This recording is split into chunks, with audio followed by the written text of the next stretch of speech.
In general, I get a screenplay maybe 6 weeks or 6 months ahead of time, and I hope that I'm able to make some notes and give the director those notes. Sometimes I've done that and the director says, I don't like these notes, and then we part early, and that's good because that's a way of sort of testing the water before you actually dive in. But in general, the notes are received with interest. Sometimes they actually do some of the things that I suggest, but that's not a criteria. It's just a way for me to start getting into the story by thinking about it already and writing notes. I also time the screenplay, which not all editors do. I would recommend it because it's another way of sort of fitting yourself inside the suit of this film. To time a screenplay accurately, you have to do it 2 times at least. And to do that, you actually have to visualize everything that's on the page. Many problems, I think, in films come from the fact that something hasn't been thoroughly visualized. So there's some quirk. Anyway, that's another thing that I do to help get purchase on this material. I have something that's called the rule of 6. That's more about actually when you're doing the editing. It was an attempt to answer the question, in some ideal, let's say even platonic world, what is a perfect cut from one shot to another? The strange thing about editing is, and cutting from one shot to another, is that before we actually started doing it, which was only 120 years ago, it might not have worked.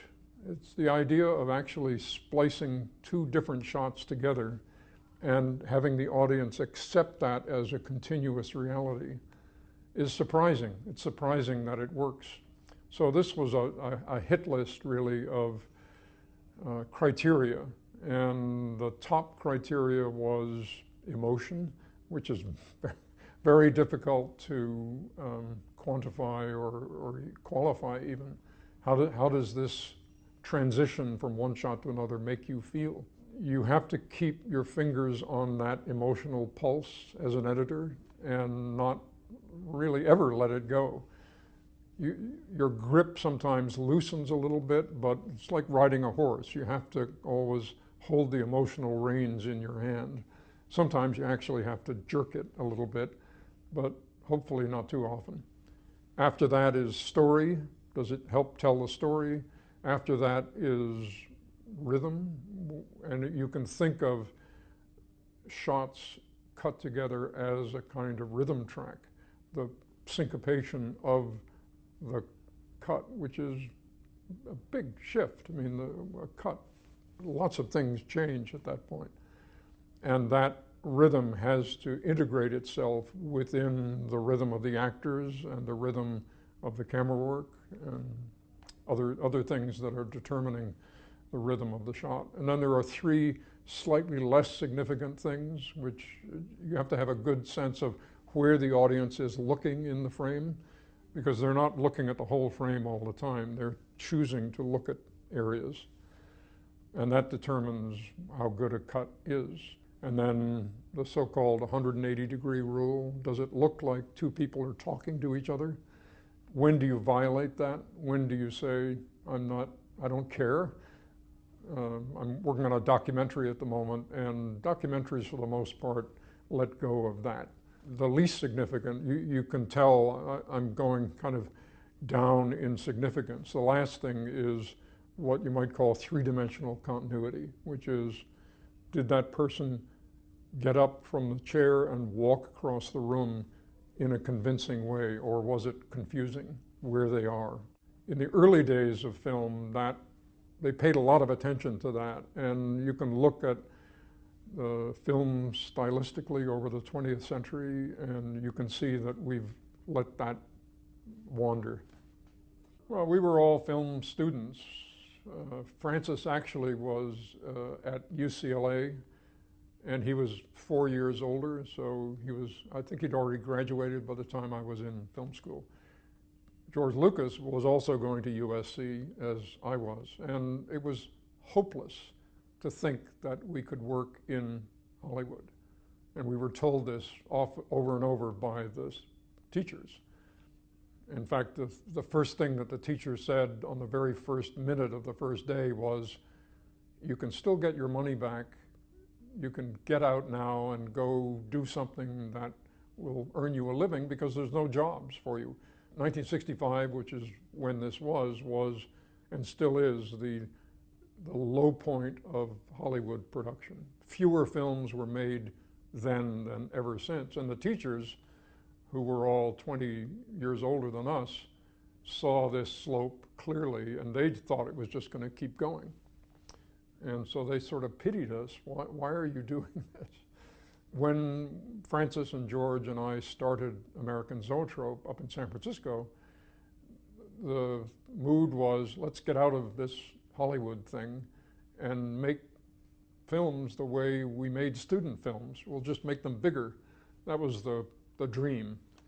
And it went through many rocky periods and films that didn't, commercially anyway, succeed until The Godfather, and that was the first big film that we all worked on and that became a big hit.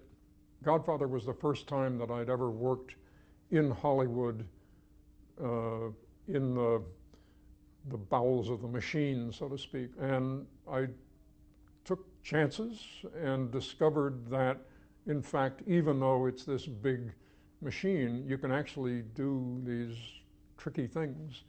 And it's the scene where Michael kills Sollozzo in the restaurant, which happens about midway through the film. And Francis and Nino Rota had decided to have no music throughout the whole scene. And the other unusual thing was that it was a fairly long scene, the restaurant scene, and a lot of it was in Italian with no subtitles. I mean, that's a risky thing to do today, let alone 40-something years ago. So it threw the audience a curved ball. They didn't quite, what's going on? So there's no music, which usually guides you, and you don't understand what they're talking about. So you have to pay a lot of attention to body language and expression and the quality of the voice. But I thought, well, let's do something with sound that might help the moment. And because I grew up in New York, not far from where that restaurant theoretically was, I knew that there were a lot of subway trains that in that part of New York had come up above ground. And so they were elevated tracks. And those trains make a peculiar noise because the whole structure vibrates. And I thought maybe we could introduce that sound and let it go away as if a train passed, and then bring another one in at slightly louder. And then as the scene goes on, 4 or 5 times, I can't remember, this train sound, which has no visual equivalent. There's nothing that introduces this sound. You don't know what it is really, unless you kind of intuit it. At the very end of the scene, Michael comes out of the restroom, and Clemenza had told him, come out blasting. In other words, come out of the room and shoot them dead. And he doesn't. And so we, the audience, are wondering consciously or subconsciously, what, is he not going to shoot them? He sits down and he listens, and now we think, but in the background, this train sound gets louder and louder and louder, and then it starts to screech as if the train is turning a corner or putting on the brakes.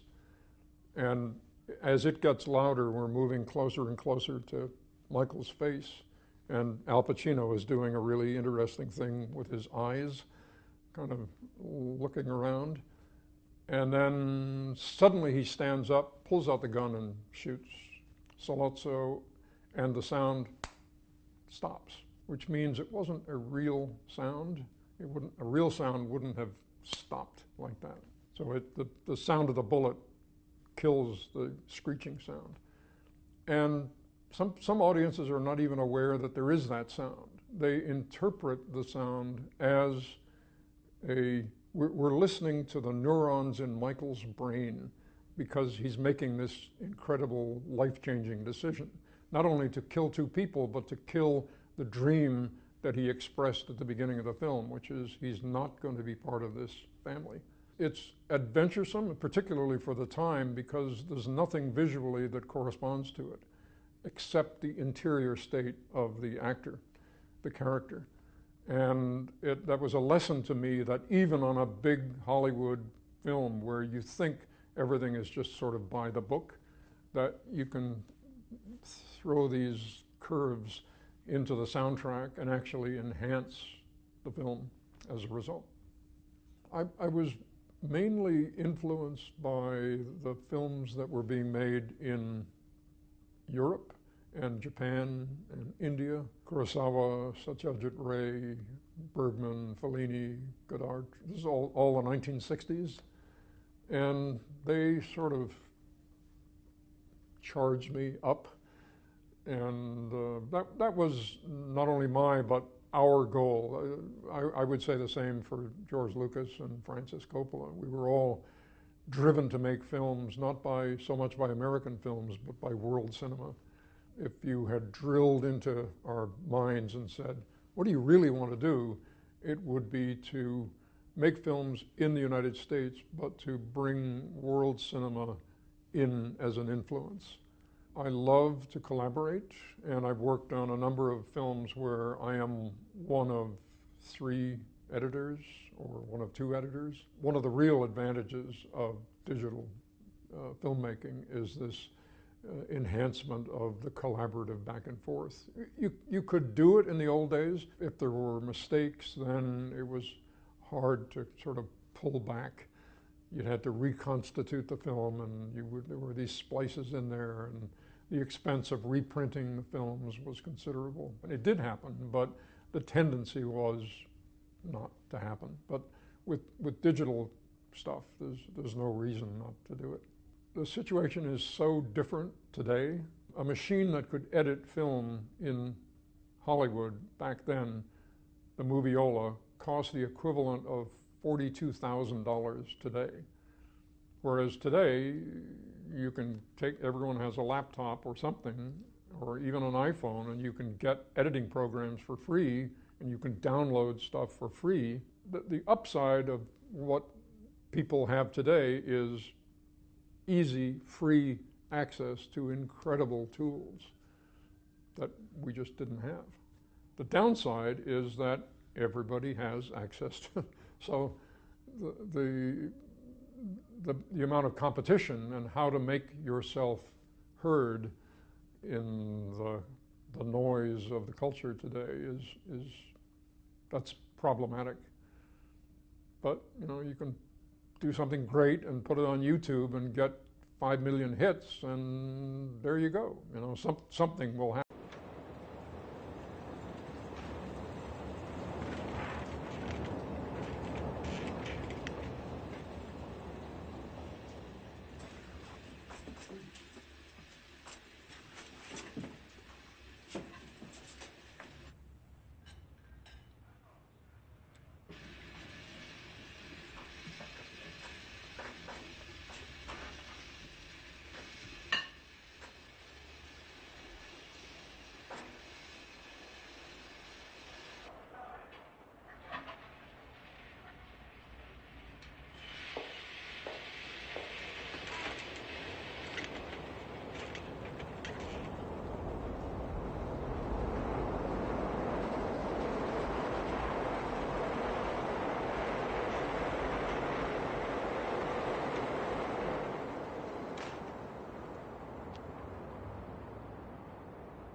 capisci, no? Sei italiano come tuo padre? Tuo padre sta male. Quando tu sta meglio, il cambio ti fa un riunione e mettiamo tutto a posto. Steve sta via, si deve finire.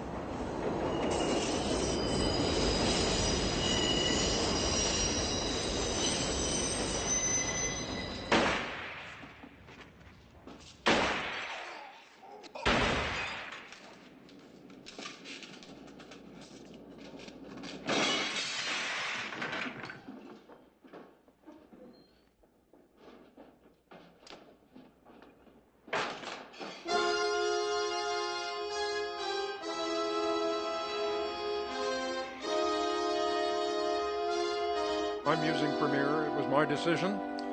I'd like to talk about that decision-making process and what I've learned in the course of working with it over the last 3 months.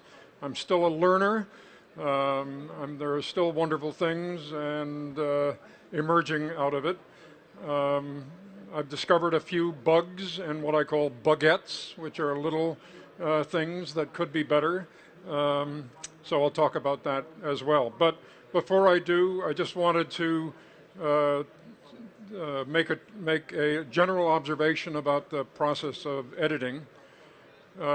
This is from Victor Fleming, who directed Gone with the Wind and Wizard of Oz. Good editing makes the film look well directed. Great editing, whatever that is, makes the film look like it wasn't directed at all. So what he's saying is that if it's good, it makes you feel like it's a directed thing. But if it's great, the idea that there is anything directed at all just disappears, and you are experiencing the film as a direct participant along with the characters in the film. And, you know, this goes back to 1939. I don't think that has changed at all. When we talk about immersive cinema, that's what we're really talking about, I think. Editing was not invented along with motion pictures.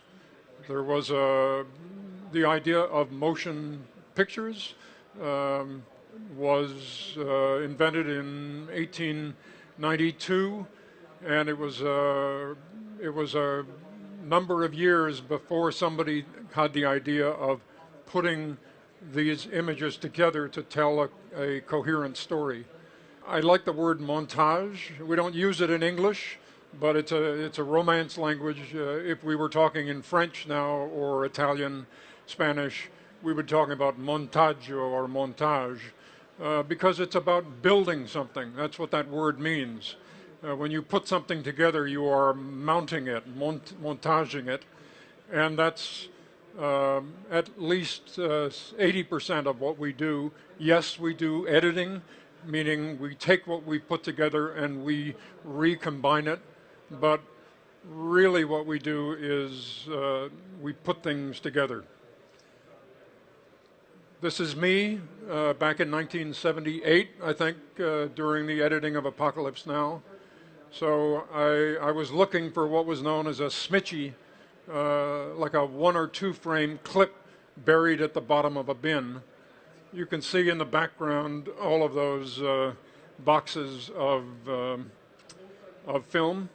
There was 250 hours of physical film on that. But when we did the mix, and this is during the mix, that's me again, this was the first automated mix of a motion picture. So 1977, 78.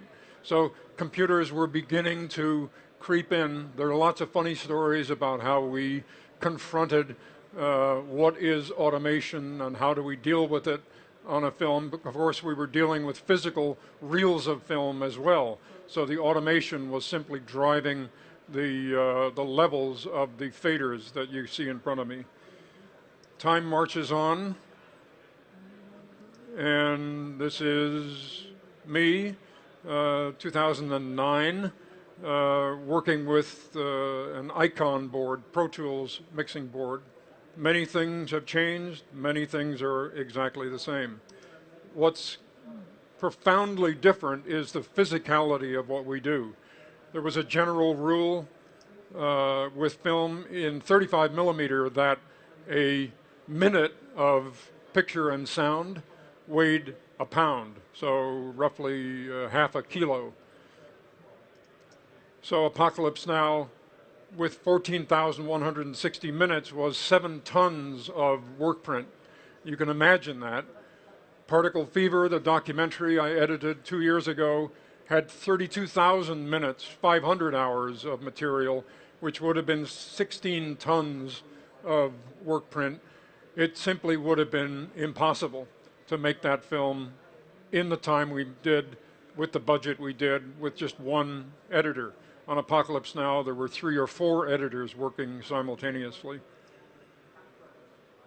This is the timeline of Hemingway, Phil Kaufman's film. I work in a single timeline, so that all 3 hours of the film was just in one single timeline, which is what you're looking at there. That's what I'm going to be doing with Premiere. This is Final Cut 7. Above the red line is picture, below the red line is sound. If we look at the sound itself, we have, whatever it is, 50 tracks of sound. At the top is dialogue, 8 tracks, then narration, 2 tracks, mono effects, 4 tracks, mono effects with low frequency. I was working in a 3.1 environment. Stereo effects with LFE, score with LFE, stereo source music with LFE, and then 3 tracks, LCR effects premix with LFE. This alone is one of the reasons I'm working in Premiere. I edited Tomorrowland last year, working with Avid, and I was limited to 25 tracks on that. Clearly, the way I work here is not conducive to that few number of tracks. So this was my editing room during shooting on Tomorrowland. I worked standing up, so this is a very familiar environment to me here. That desk over there is, it's an architect's table. That's me standing at it. What we're going to be talking about with Premiere is my 6 criteria for what's going on in my head when I'm putting a film together. The top is emotion. Is this, whatever this shot is and the cut to the next shot, how does it make you feel? And is that feeling what you want for the film at this point in its storytelling? Which brings me to the second, which is story. Do you understand what's going on with the characters, with their motivations, with what's happening, the plot? And then rhythm, is the cut happening at the right point in a musical sense? Or is it like a drummer who comes in too late or too soon? You want to have the right rhythm, whatever that is, and we'll talk about how to determine that. Then there's something called eye trace, which is taking consideration of where the audience's eye is at any one point. Certainly in a theatrical setting where the screen is 60 feet wide, the audience is looking from one part of the screen to the other, and you, as an editor, have to have a pretty good intuition about where the audience is looking at any one point, just like a magician does, and for the same reasons. Because sometimes you want the audience to be looking over here because something a little strange is happening in the other corner, and you don't want them to be looking over there. So you construct the film to direct their attention by where you place the cut and where the focus of interest is on the incoming shot.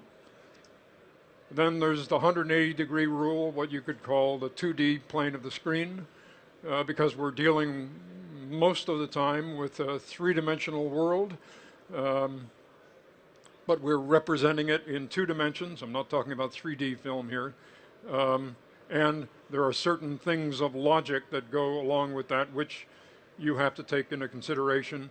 And then last is the 3D continuity of space. This just means where are the people in the space that is being represented. Is it a living room or a soccer field or a jungle?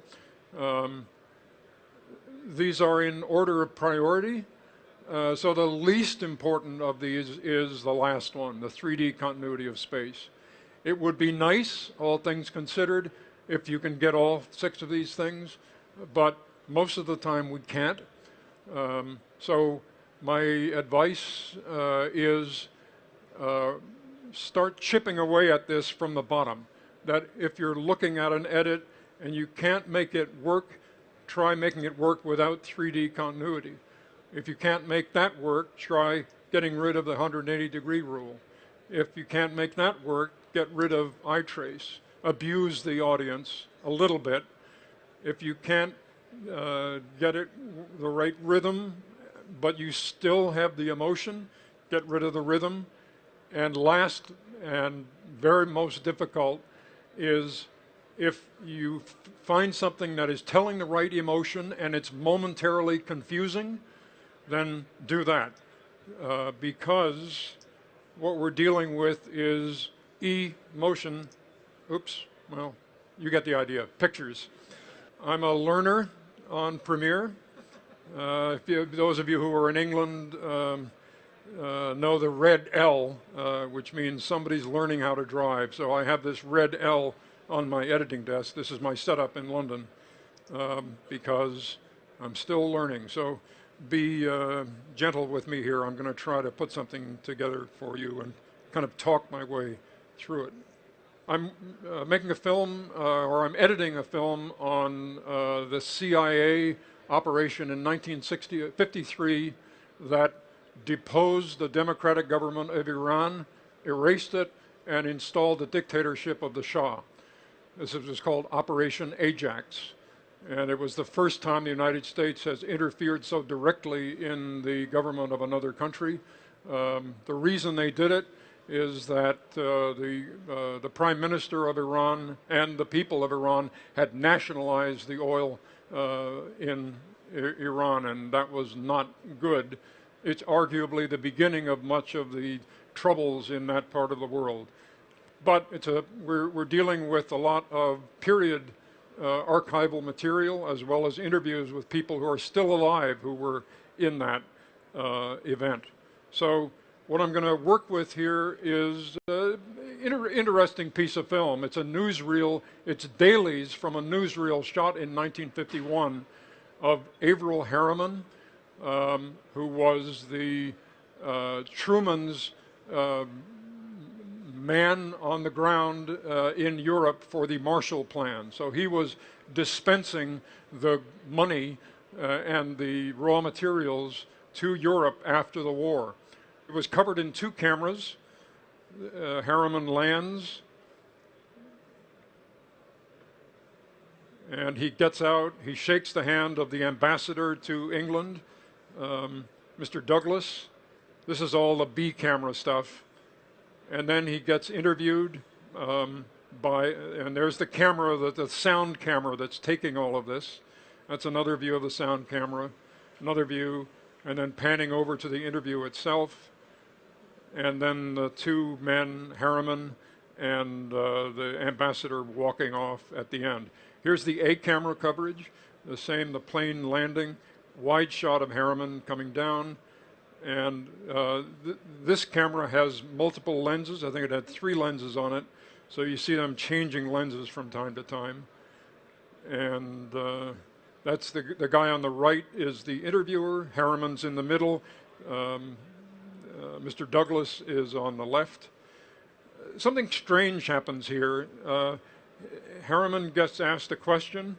Something about your visit to Europe. Let me turn the sound up a bit. Well, I'm glad to be coming back to Britain. You may recall that it was a little... So he grabs the guy's hand and pulls the microphone close to him and answers the question. Nobody knows why he did it. The camera operator got a little freaked out and started to try to reposition, but that looked funny. Then he changed lens there so that you couldn't quite see what was going on. And there's some more lens changes, more answers. And then the ambassador says something, and then the guy tips his hat. Nobody does that anymore. They should start again, and off they go.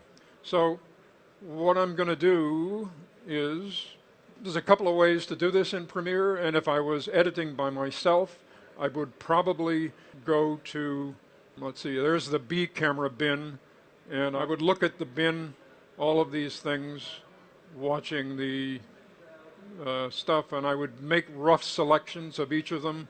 I would put each of these in some kind of rough order, and then I would make a sequence of them just to get them on a timeline, and then I would start shunting them together. But for the purposes of what we're doing today, I'm not going to do that. I'm just going to dive in and start from the beginning and just sort of talk my way through it here. So let's start with the B camera. No, let's start with the A camera, because that's got a good plane landing. I have to tell you, one of the things I love about Premiere is this innocuous device. It's called the hot timecode, and if you put your cursor over this or this one, then they allow you to scan very quickly and very accurately through the material. It's different than scanning through the timeline, because when you do that, every jump of the mouse makes you jump 6 frames or so ahead, whereas this it has an analog feel to it.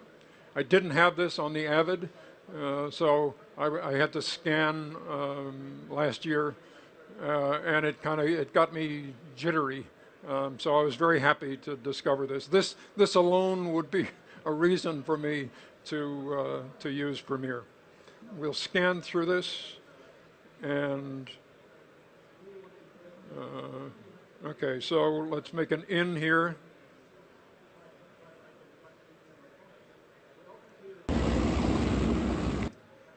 And an out, and do there we go. So you can turn it down a bit.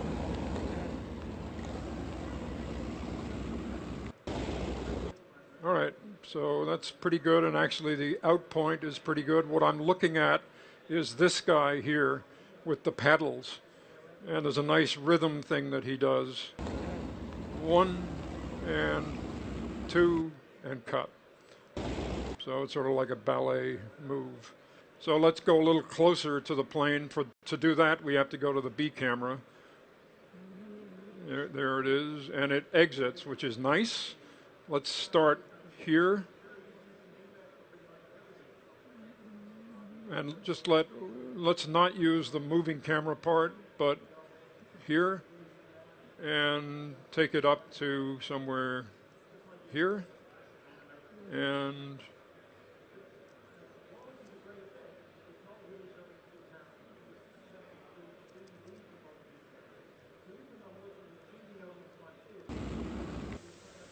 all right, there's no sound there on the B camera, so we have to make a little, use some of the sound from the A camera.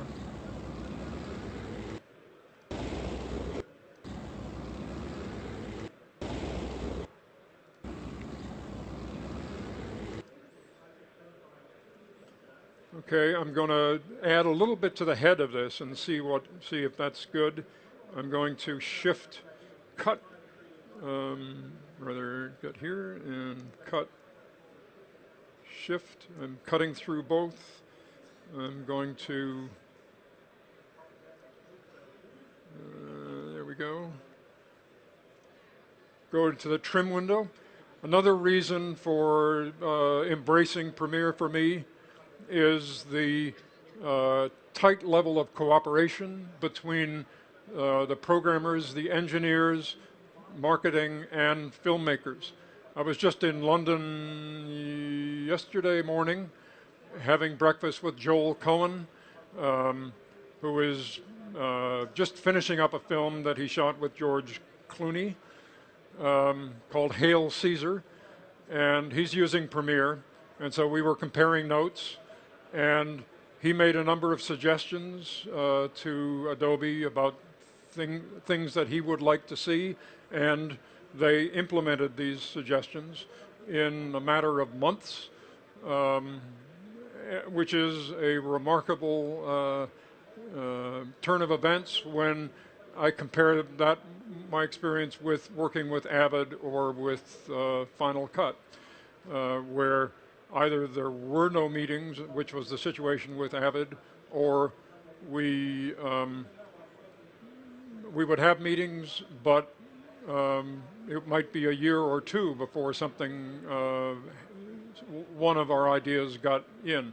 Whereas my experience with Adobe, and what I'm going to show you here, is what's called cut on the fly. This was a suggestion I made back in February, and by May, beginning of May, it was implemented, which is to say in the trim window, you can now, let's say what I did just there was expanded by 30 frames, and now I'm going to see if what the cut point is like.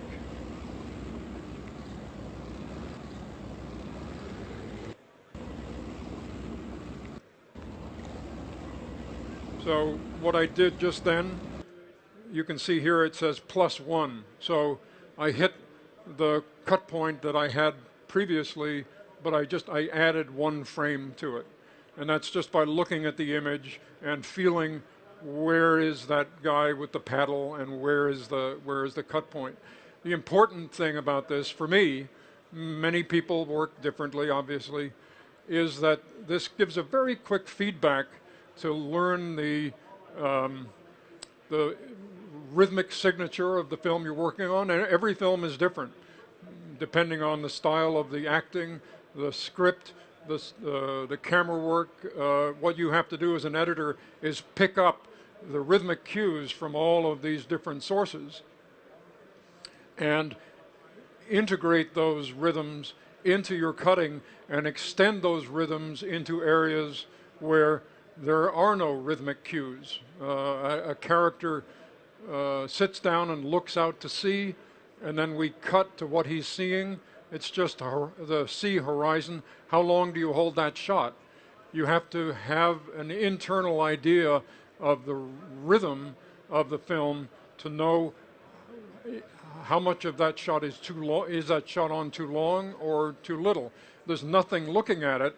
There's no internal rhythm in the shot, so how do you determine that? It's finding the rhythmic signature of the film and thinking the thoughts of the character who's looking out to sea. What just happened? You try to imagine what that character is thinking and what he's thinking when he looks at the ocean, and then when those thoughts, because thoughts take time, when those thoughts reach a maturity, let's say, that's where you would cut. Let me try this again and see where I wind up this time. I'm just going to add 25 frames to that. So I hit -1 that time. So, you know, I'm within a frame or two. If we had more time here, I would keep doing that until I had I was hitting the same frame consistently, which is impossible to do because those frames are going by at 24 frames a second. It's as if you're at an amusement park trying to impress your girlfriend by shooting ducks, little wooden ducks that are going by 24 ducks a second, and you have to hit that duck, the 12th duck. You know, how do you do that? Well, you enter some zone, and that's how you do it. But you can't do it intellectually. You would fail, and you would drive yourself crazy in the process of trying to do that. So you have to feel the rhythm of the shot, informed by the rhythm that you've picked up. And this tool, because it gives you a number there, when you make a cut using this tool, you will feel, oh, that felt a little bit too long. Now you can look at that number on the left and see, no, in fact, it was a little bit shorter. Huh, well, that's interesting. Let me try it again. And you do it again, and now you get -4. But there's a feeling that goes along with that, and now you can put a number to that feeling. And so you get a very quick cycle of action, reaction, feeling, number. And when you do this for a matter of days, weeks, and in the end, months, you internalize the rhythm to the point where you don't have to think about it anymore. So it's a very good way to get deep under the skin of the rhythmic signature of the film very quickly. All right, so the interesting point in this shot is when this motor gets close to the frame line. Guaranteed 94% of the people are going to be looking here, waiting for these blades to hit the edge of the thing, but you're not going to let them. You're going to cut just before that happens. So let's say the audience is looking here. What we want to do is find a shot where the focus of interest is right at that point. So let's look and see what we can find. Well, there it is. It's another B camera shot with a nice pan to it. And so we're going to locate right there and then play. Oh, there's the pilot. He waves and stops waving. So I'm just going to play it again, play into, out.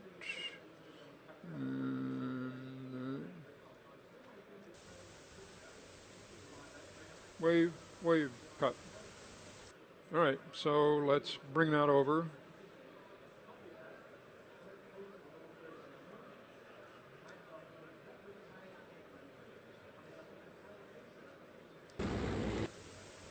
And here we don't have any sound anymore because it's a B camera. So I'm going to bring that sound over. And we see here that the sound drops out. So what we can do is make a cut there and grab this and pull it here. Come on. No. Let me shrink the timeline a bit. Grab this, pull it, let it snap in, and then hold down the Option key, and it reproduces itself. All right, so we have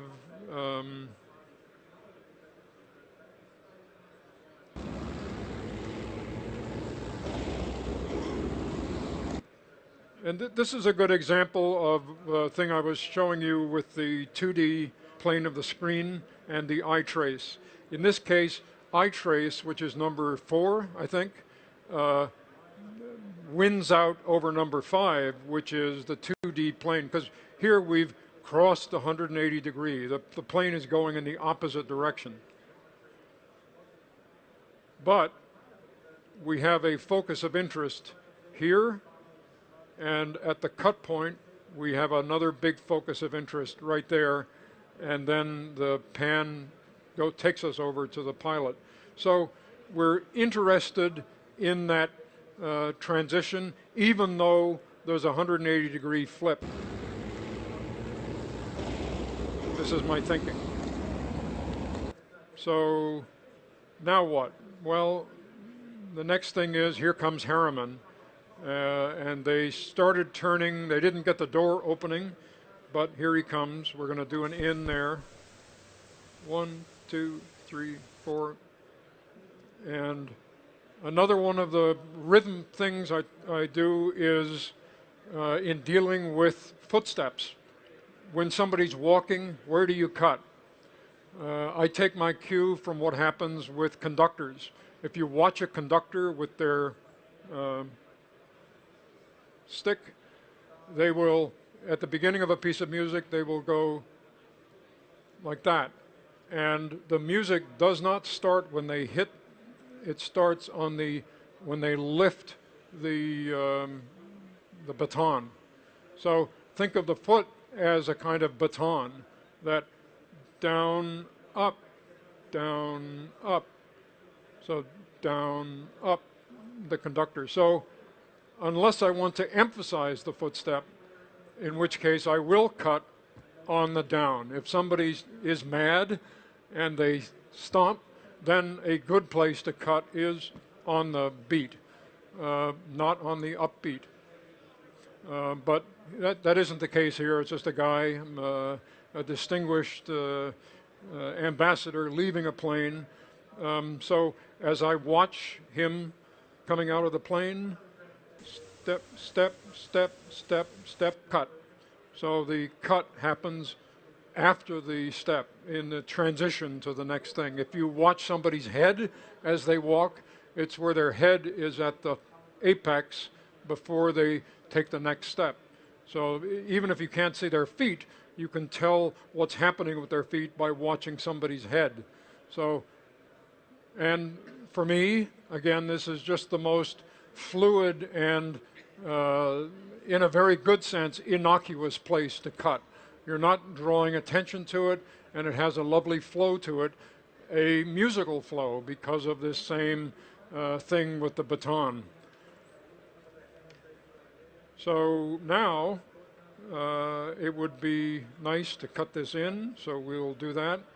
I'm just going to grab the picture only and pull it over and lock it in. Step, step, step, step, cut. All right, so now we want to cut to the wide shot of what's going on. So to that, we have to go to the A camera. Here he comes, there's the A camera, and there he is. So we're going to find, using the HTC, the hot time code, that place where, and he shakes the ambassador's hand. Let's leave that a little bit long just to see what happens. This has sound on it. So what we have on audio 1 here is just plain sound. So I'm going to drop that down to track 2, and here going to cut in overwrite. Come on. There.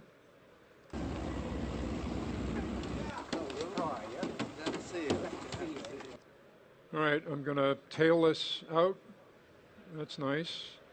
And now go to the pen tool, create a dot, create another dot, and fade it out. So presumably the engines are being shut down. We can actually move this a little bit to the left. Upstream is what I call.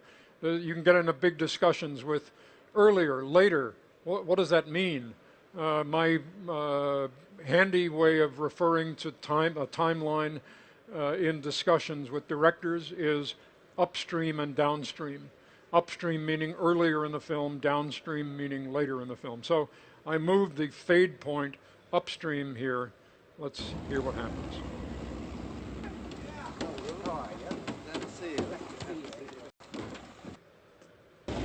Unusually, there's good sound here.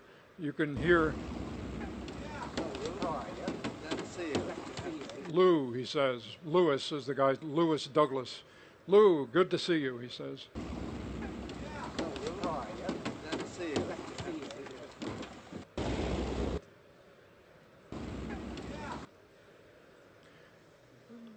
I'm going to jump ahead here. I put together this, continuing everything that we've talked about. I put it together, so we're going to look at this. In doing this, I took this single timeline, which we downloaded from the British Pathé, and I broke it into subclips, A camera subclips and B camera subclips. And so I built what you're going to be looking at out of these subclips. You'll notice in the lower left and lower right corners which shot it is that we're looking at and the time code of that shot. Those are contained in this adjustment layer. This is just a piece of blank video that, as you'll see, is active but frozen. It's locked So I can cut below it without doing anything to it. And it has two visual effects in it. One of them is name of clip, and the other one is time code of video 1. But both of them are referring to video 1. So Is here with me? No, I will call it. I know, yes, perhaps I shouldn't ask you such a question. By the way, so what are the priority deliveries of martial aid? There are no priority deliveries. Harriman downstairs, Harriman full shot downstairs, Harriman back to Harriman downstairs, medium shot, Lewis shakes hands, Just come over by the car. Harriman first part of the interview, hand, because that had that weird thing with him holding the microphone. So this also was fantastic, especially when you're looking at dailies, to have this time thing in the timeline, because you can immediately see what you're looking at, and if you don't want to see it, you can just take the track out of action here, which would be like there. Now it's gone. Now I'm going to put it back, and now I'm going to lock it. Okay, let's see what I did here, and I'll just talk it. The remit on this, I said, let's pretend that people are interested in how newsreels were shot. And in those days, you had cameras with fixed lenses. There were no zoom lenses.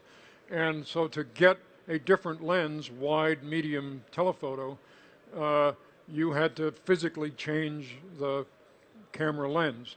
And that's what you'll be seeing here.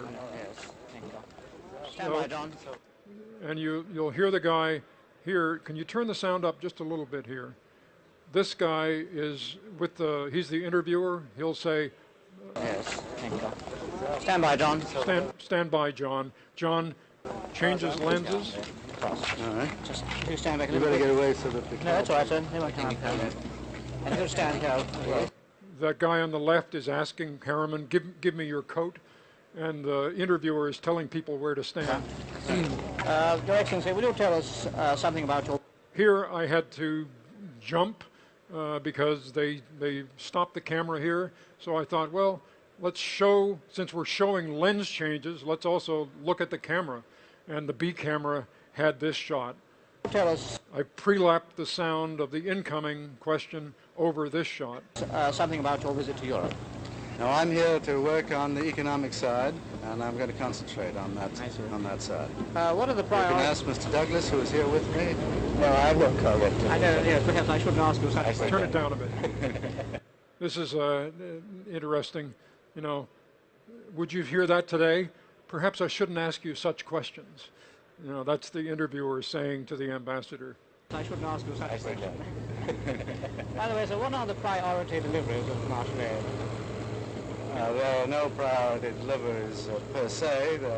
They will vary from time to time, country by country, depending upon the requirements. Right, sir. Now I'd like to ask you to what So there was a lens change and a new question. extent But the interviewer realized that this was a mistake. martial aid deliveries are underway. They are beginning Just the first quarter. Will you change your lens, John? So he then turns to the camera and says, John, is the camera, would you change the lens? So, whoop, I'd like to ask... John stopped the camera. That's where you hear that little blip. And now we're looking at the medium shot lens. To what extent martial aid deliveries are underway? We must always remember that this is a European recovery program developed by the 16 nations of Europe, and our hope is to be of help to that program, which is indigenous to Europe and must be carried out. Thank you very much, sir. Well, At this point, and must be carried out. he says, and it must be carried out, and then he loses the thread of what he's saying. I'll play you the original here. And must be carried out, of course, will be carried out by European countries. Thank you very much, sir. Well, And there was a lens change in the middle. So this is a good place to talk about. and must be carried out, of course. He says, And must be carried out, of course. it must be carried out, blink, of course. And one of my operating theories is that the blink, human beings blinking, is the equivalent of, in film, cutting from one shot to another. That Harriman himself is editing his own movie in what he's saying. The blink, in a sense, is, in computer terms, it's saved to disk.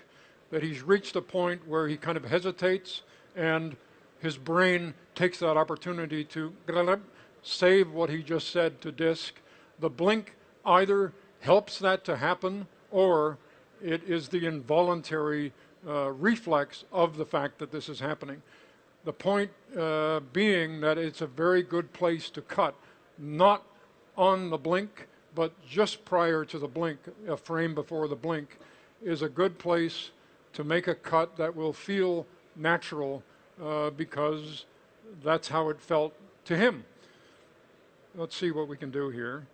Per se, they will vary from time to time, country by country, depending upon the requirements. Of course, we must always remember that this is a European recovery program developed by the 16 nations of Europe, and our hope is to be of help to that program, which is indigenous to Europe and must be carried out.